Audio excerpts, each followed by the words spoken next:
마태복음 22장 1에서 14절 말씀입니다.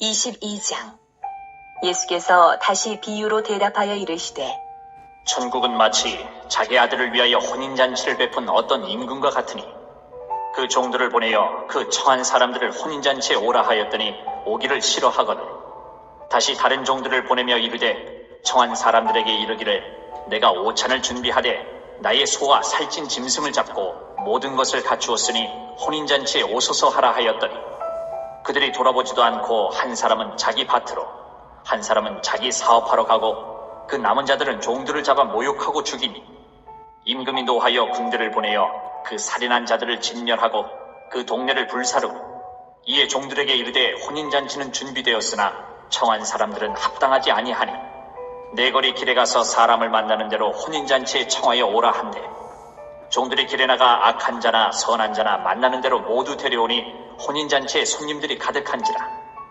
임금이 손님들을 보러 들어올새 거기서 예복을 입지 않은 한 사람을 보고 이르되 친구여 어찌하여 예복을 입지 않고 여기 들어왔느냐 하니 그가 아무 말도 못하거늘 임금이 사환들에게 말하되 그 손발을 묶어 바깥 어두운 데에 내던지라 거기서 슬피 울며 이를 갈게 되리라 하니라 청함을 받은 자는 많되 택함을 입은 자는 적으니라. 사랑하는 형제 여러분, 12월 26일 토요일 저녁 묵상에 오신 것을 환영합니다. 예수님께서 십자가를 향하는 최종 일주일 고난주간을 묵상하고 있는데요. 21장 20절부터 26장 16절까지가 화요일의 일입니다. 길죠? 일요일에 예루살렘 입성, 월요일에 성전의 장사치들을 둘러 부심, 화요일에 저주받은 무화과 나무에 대한 설명, 대제사장들의 권위 논쟁에 대한 응답으로서 두 아들 비유, 포도원 농부 비유, 혼인잔치 비유가 이어지고 있습니다. 어제 혼인잔치 비유 7절까지를 묵상했는데요. 비유가 길고 예언적입니다. 예언적이어서 역사적인 실현까지 어제 좀 알아보았습니다. 오늘도 1절부터 다시 읽은 이유는 하나의 비유이고 그리고 또한 이스라엘의 실패가 열방으로 복음이 퍼지게 된 이유가 되기 때문입니다. 7절까지는 이스라엘의 실패까지를 말하고 8절부터는 이방이 은혜를 얻게 된 것을 말합니다. 비유를 풀면서 다시 볼게요. 자, 2절 천국은 마치 자기 아들을 위하여 자기 아들 예수 그리스도를 위하여 혼인잔치를 베푼 어떤 임금과 같은 임금 하나님이시죠. 천국은 그리스도를 위하여 하나님이 베푸시는 잔치집과 같습니다.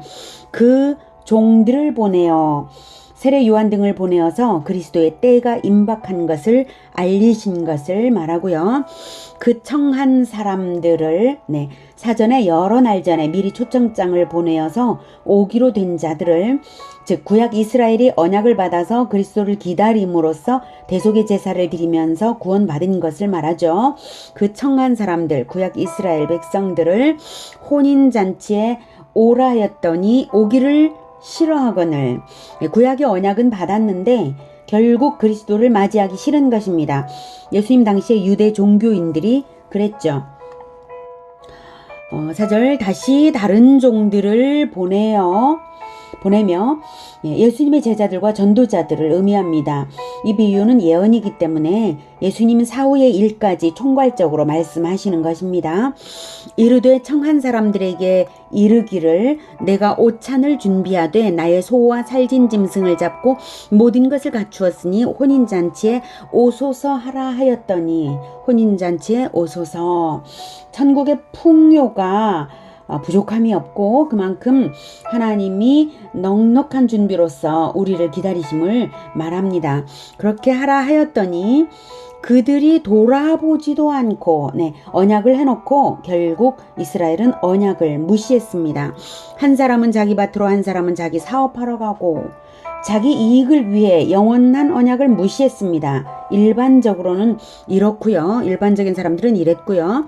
그 남은 자들은 종들을 잡아 모욕하고 죽이니 특별히 죽이는 일까지 벌인 이 남은 자들은 유대 종교 지도자들로서 예수님을 십자가에 못 박은 대제사장들과 그 세력을 의미합니다.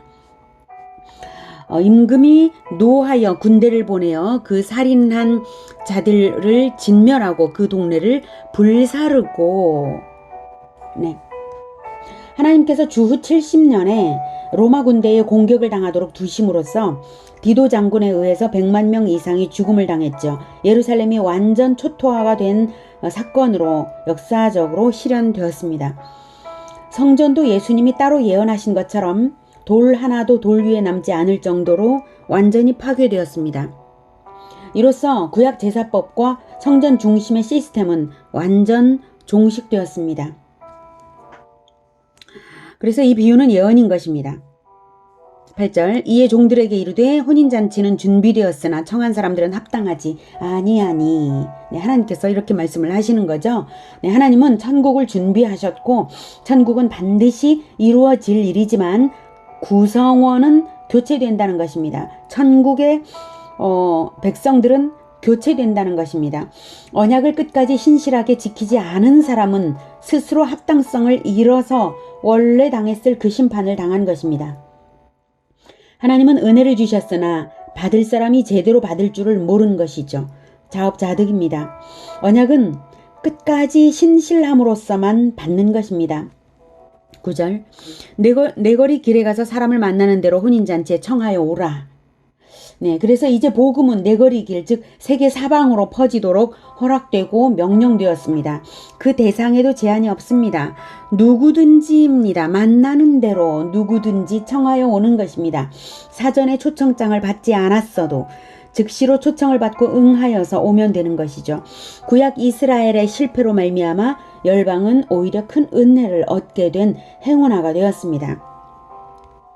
10절 종들이 길에 나가 악한 자나 선한 자나 만나는 대로 모두 데려오니 혼인잔치에 손님들이 가득한지라. 네. 초청 대상은 선인과 악인을 불문하고 만나는 대로 데려오는 것입니다.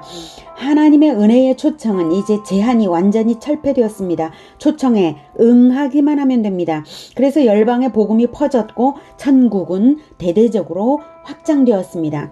11절 임금이 손님들을 보러 들어올세 거기서 예복을 입지 않은 한 사람을 보고.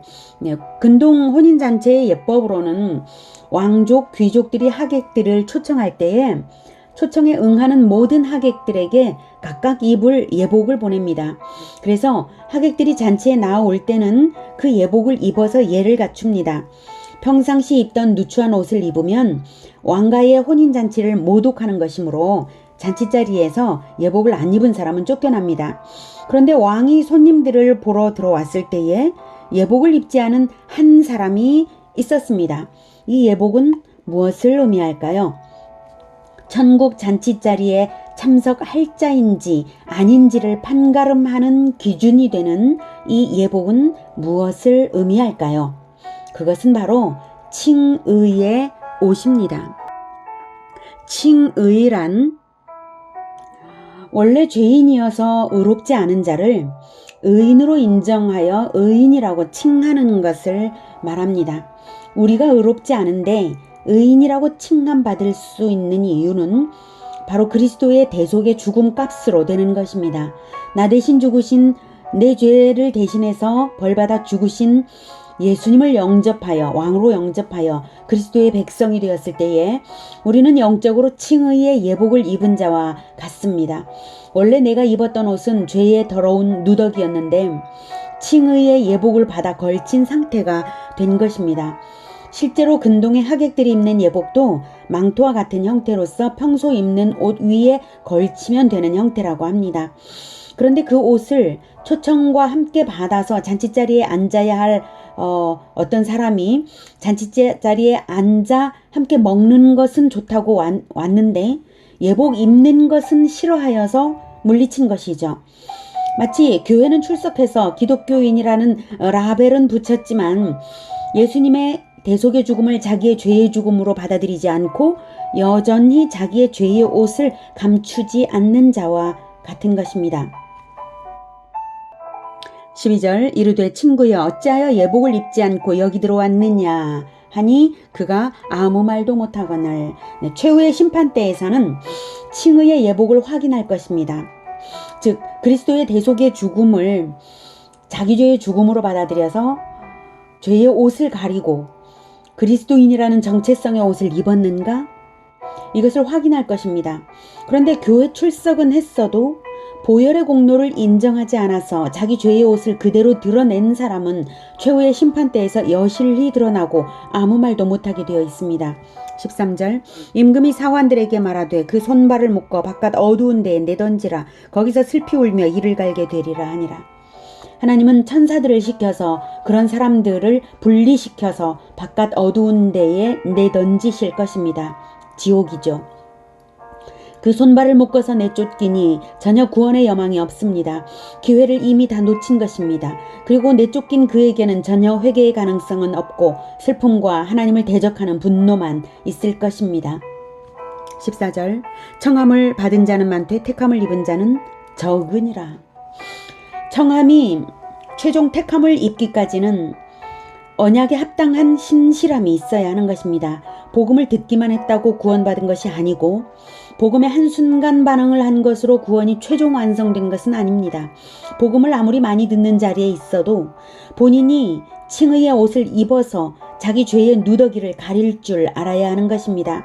이 칭의의 옷은 천국 잔치자리에 앉을 합당한 자격을 주는 유일한 옷입니다. 예수님께서 나의 죄를 대속하기 위한 죽음을 받으셨고 나는 예수님을 왕으로 영접하여서 왕의 법을 따르며 그리스도의 백성으로 정직하게 살아가는 이것이 바로 칭의의 옷입니다. 오늘 예수님은 말씀하시기를 청함을 받은 자는 많되 택함을 입은 자는 적다고 하셨습니다. 택함을 받은 자는 적다. 우리가 정신을 차려야 할 이유를 느끼게 하시는 말씀입니다.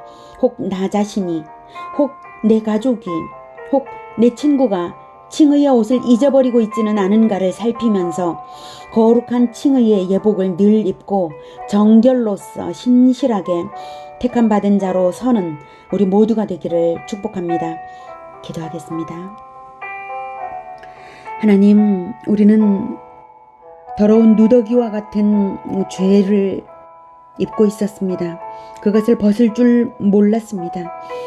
그런데 예수 그리스도께서 보혈을 흘려주심으로 말미암아 그 보혈의 능력을 믿고 칭의의 옷을, 거룩한 옷을 입게 하셨으니 정말로 감사합니다.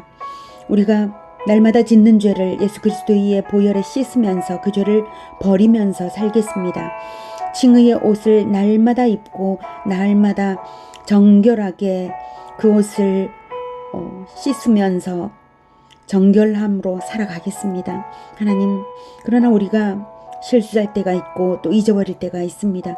주님 불쌍히 여겨주시고 날마다 이 칭의의 옷을 잃지 않을 수 있도록 주님 도와주시옵소서.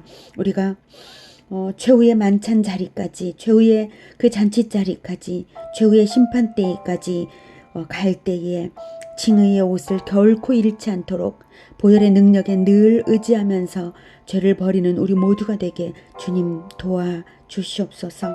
예수님의 이름으로 기도드립니다. 아멘. 이어지는 시간은 개인 기도 시간입니다.